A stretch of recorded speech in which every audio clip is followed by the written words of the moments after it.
Put mashed potato in morning glory. 2 chopped onion, 2-3 chopped chilli, coriander leaves, Sibu veg cutlet masala as per taste.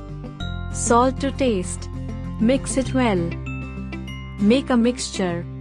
Make a round shape. Put oil in a pan. Shallow fry the cutlet.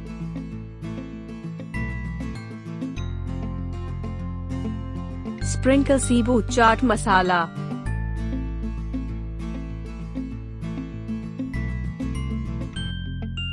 Sibu cooking tips. How long does morning glory take to cook?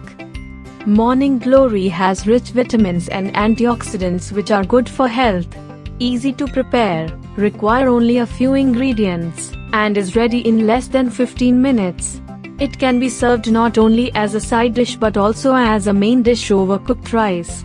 Help us to serve you better.